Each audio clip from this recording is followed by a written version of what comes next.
வணக்கம். All in one zone devotion சேனலுக்கு உங்களை அன்புடன் வரவேற்கிறேன். இன்னைக்கு நம்மளுடைய சேனலில் ராம நாமத்தின் மகிமை பற்றி நம்ம பார்க்கலாங்க. அதற்கு முன்னால் நம்முடைய சேனலை தான் ஃபர்ஸ்ட் டைம் பார்க்குறவங்களா இருந்தாலும் சரி, சப்ஸ்கிரைப் பண்ணாமல் பார்க்குறவங்களா இருந்தாலும் சரி, நம்ம சேனலை சப்ஸ்கிரைப் பண்ணிக்கோங்க. கூடவே அந்த பெல் பட்டனை ப்ரெஸ் பண்ணிக்கோங்க. ஆல் என்கின்ற ஆப்ஷனையும் ப்ரெஸ் பண்ணிக்கோங்க. அப்போ தான் நான் போடுற வீடியோஸ் எல்லாம் உங்களுக்கு உடனுக்குடன் நோட்டிஃபிகேஷனில் மிஸ் பண்ணாமல் தெரிய வரும். சரி வாங்க, இப்போ நம்ம வீடியோக்குள்ளே போகலாம். அதாவது ராம நாமத்தின் மகிமை, அதை பற்றி தான் நம்ம இன்றைக்கி முழு விவரமாக தெரிஞ்சிக்க போகிறோங்க. அதாவது ராமரை விட அவருடைய நாமத்துக்கு அவ்வளவு சக்தியும் வீரியமும் இருக்கிறது.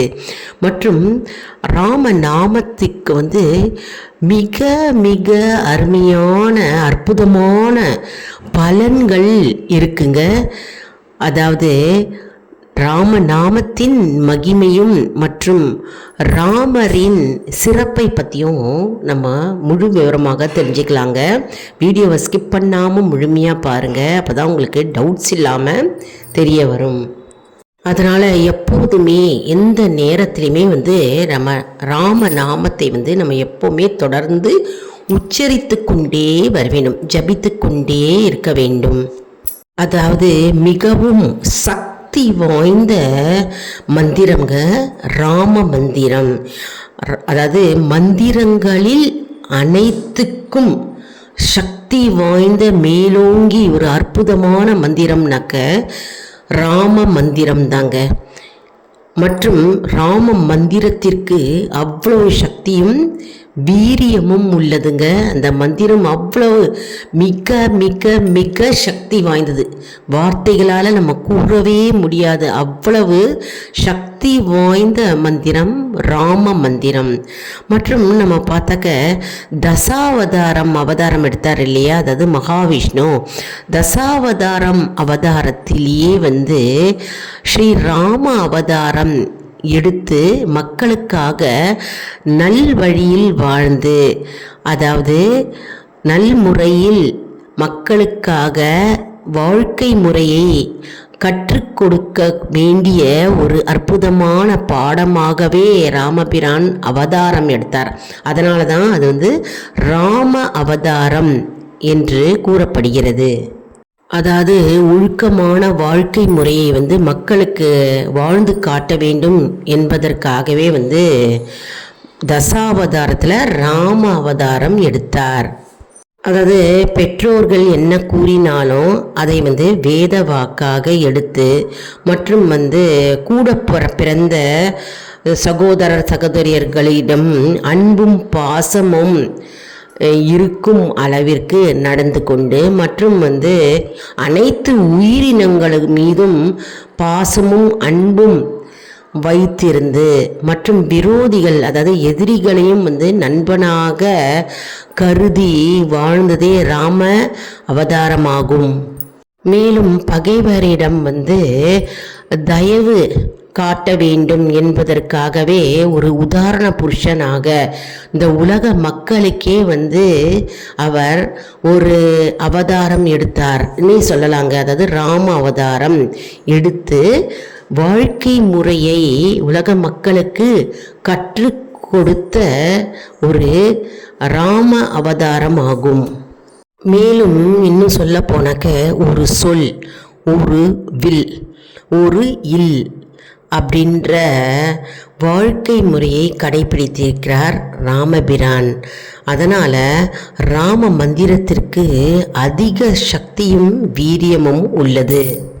மேலும் தர்மத்தின் வழியில் வாழ்ந்து மனித பிறவியாக எடுத்து ராம அவதாரம் என்ற ஒரு அவதாரத்தை நிகழ்த்தினார்.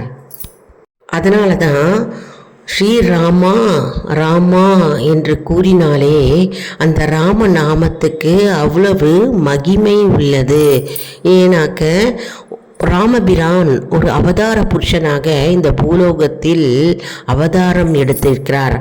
மற்றும் அனைத்து மக்களுக்கும் வாழ்க்கை முறையை கற்றுக் கொடுத்தார். இப்போ ராமரை விட ராம நாமத்தின் மகிமை, சக்தி, வீரியம் பற்றி நம்ம இப்போ பார்க்கலாங்க. அதாவது ஒரு காலத்தில் காசி மன்னர் அயோத்திக்கு சென்றாராம். அதாவது அயோத்திக்கு சென்றவுடன் நாரதர் கூடியபடி அயோத்திக்கு சென்ற அனைவரையும் நமஸ்காரம் செய்தாராம், வணங்கினாராம். ஆனால் விஸ்வாமித்ர முனிவரை மட்டும் வணங்கவில்லையாம். மற்றும் விஸ்வாமித்ர முனிவர் பயங்கர கோபம் அடைந்தாராம். ஏன்னா தன்னை அவமதித்த அந்த காசி மன்னர் மீது மிகுந்த கோபம் அடைந்து என்ன செய்தாராம், அதிகாலை விடிவதற்குள் காசி மன்னனின் தலை என்னுடைய காலில் இருக்க வேண்டும் ராமா அப்படின்னு ராமருக்கு விஸ்வாமித்திரர் கட்டளை இட்டாராம். இதை கேட்ட காசி மன்னன் பயந்து நடுங்கி நாரதர்கிட்ட சென்றாரான். நாரதரே, உங்களுடைய பேச்சை கேட்டுதானே நான் அவையில் இருக்கும் அனைவருக்கும் வணக்கம் கூறினேன், மற்றும் விஸ்வாமித்திரருக்கு நான் வணக்கம் கூறவில்லை. ஏன் இப்படி என்னை செய்திருக்கிறாய்? என்னை காப்பாற்றுங்கள், என்னை காப்பாற்றுங்கள் என்று நாரதர்கிட்ட காசி மன்னர் கேட்டாராம். அப்படி கேட்கும்போது நாரதர் என்ன செய்தாராம், அஞ்சனை, அதாவது ஆஞ்சநேயரின் அனுமனின் தாயிடம் போய் வேண்டி கேள் அப்படின்னு சொன்னாராம். உடனே காசி மன்னர் என்ன செஞ்சாராம், அஞ்சனையிடம், அதாவது அனுமன் தாயிடம் சென்று தன்னை காப்பாற்றும்படி வேண்டிக் கொண்டாராம். அப்போது அஞ்சனை என்ன செய்தாராம், சரி நான் காப்பாற்றுகிறேன் என்று கூறி அனுமனிடம் இதை பற்றி கூறினாராம். பின்னர் அனுமன் என்ன செய்தாராம், காசி மன்னரை சரையு என்ற நதிக்கரைக்கு கூட்டிட்டு போய் அந்த சரையு நதிக்கரையில் நிற்க வைத்தாராம். நிற்க வைத்து ராம நாமத்தை ஜபிக்க சொன்னாராம். காசி மன்னரும் அதன்படி ராம நாமத்தை ஜபித்து கொண்டு நின்று கொண்டிருந்தாராம். எப்போ எந்த இடத்துல சரையு நதிக்கரையில். அப்போ என்ன ஆயிற்றாம், அனுமனும் காசி மன்னருக்கு முன்பாக நின்று ராமநாமத்தை அனுமன் ஜபித்து கொண்டிருந்தாராம், கூறிக்கொண்டே நின்று கொண்டிருந்தாராம். அப்போது அந்த பக்கத்தில் ராமர் அந்த பக்கம் வில்லை ஏவினாராம். காசி மன்னர் மீது வில்லை எய்தினாராம். வில்லை எய்தும் போது அந்த வில்லெல்லாம் அனைத்தும் அனுமன் பாதத்தில் விழுந்ததாம். எல்லா அம்புகளும் எல்லா வில்லும் என்ன ஆயிற்றாம், அனுமன் முன்பாக தரையில் விழுந்ததாம். அப்போதுதான் ராமரே ராம நாமத்தின் மகிமையையும் சக்தியையும் உணர்ந்தாராம், கண்கூடாகவே கண்டாராம். அதனால் ராம நாமத்தை ஜபித்து கொண்டே இருக்கும் பொழுது அந்த வில்லெல்லாம் ஒன்றுமே செய்ய முடியவில்லை. அதாவது காசி மன்னரை தாக்கவில்லை. அந்த வில்லெல்லாம் தரையில் விழுந்தது. மேலும் அனுமனும் ராமநாமத்தை ஜபித்து கொண்டிருக்கும் போது அந்த ராமநாமத்தின் சக்தியானது வில் அனைத்தும், அம்புகள் அனைத்தும் கீழே விழுந்தன. மன்னனும் காசி மன்னரும் தப்பினார், காப்பாற்றப்பட்டார். எவ்வளவு அற்புதம், மகிமை பாருங்க, ராம நாமத்துக்கே மகிமை.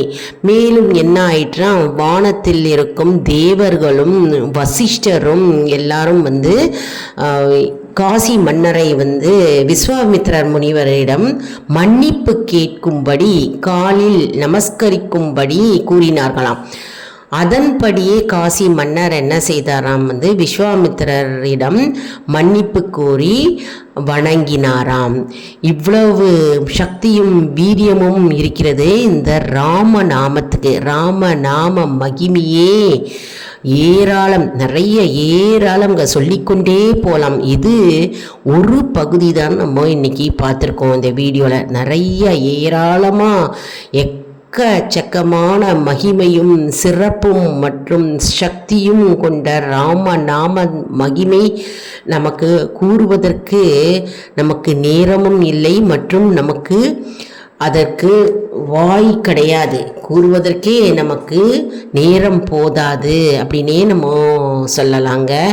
அதாவது ராம நாமத்தை யார் ஒருவர் விடைவிடாது ஜபித்து கொண்டே இருக்கிறார்களோ அவர்களுக்கு ஆபத்து என்றுமே நெருங்காது, ஆபத்தே வராது, அவர்கள் காப்பாற்றப்படுவார்கள். அதனால் தினந்தோறும் எந்நேரமும் எப்பொழுதும் ராம நாமத்தை ராம ராம ராம ராம ராம ராம ராம ராம் ராம ராம ராம ராம ராம ராம ராம ராம் ராம ராம ராம ராம ராம ராம ராம ராம் அப்படின்னு ராம நாமத்தை நம்ம ஜபித்து கொண்டே வர வேண்டும். மேலும் விஷ்ணு சகஸ்ரநாமத்தை கூறிய பலன் நமக்கு கிடைக்குங்க. அது எப்படி அப்படின்னு நம்ம இப்போ பார்க்கலாம். அதாவது ராமா அப்படின்னு நம்ம 3 முறை கூறினாலே போகிறோம். ராமா ராமா ராமா அப்படின்னு கூறினாலே போகிறோம். ரா என்ற 2 எழுத்து எண்ணிக்கையை குறிக்கிறதுங்க. மா 5 எழுத்து எண்ணிக்கையை குறிக்கிறது. அப்போது 5 × 2 5 × 2 10 இல்லையா? நம்ம 3 தடவை சொல்லியிருக்கோம். ஸோ 10 × 10 × 10 1000 முறை நம்ம விஷ்ணு சகஸ்ரநாமத்தை படித்த பலன் நமக்கு அப்படியே கிடைக்குங்க. மேலும் நம்ம விஷ்ணு சகஸ்ரநாம அர்ச்சனை செய்த பலன் நமக்கு கிடைக்குங்க. அதாவது ராமா ராமா ராமான்னு சொல்லி நம்ம துளசியால் அர்ச்சனை செய்தாலே போருங்க.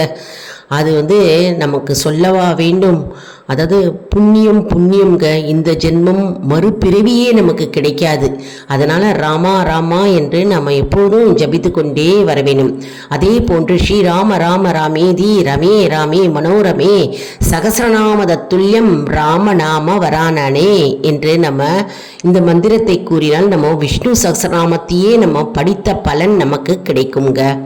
அதனால் நம்ம எல்லாரும் பெரியவர்கள் சிறியவர்கள் மற்றும் ஆண்களும் பெண்களும் யார் வேணாலும் இந்த ராமநாமத்தை நம்ம உச்சரிக்கலாம்ங்க. தினம்தோறும் நம்ம சொல்லிக்கொண்டே வந்தால் நமக்கு ஆபத்து நெருங்காது மற்றும் நம்முடைய குடும்ப சூழ்நிலை அப்படியே மாறும். அதாவது நன்மையே நடக்கும்.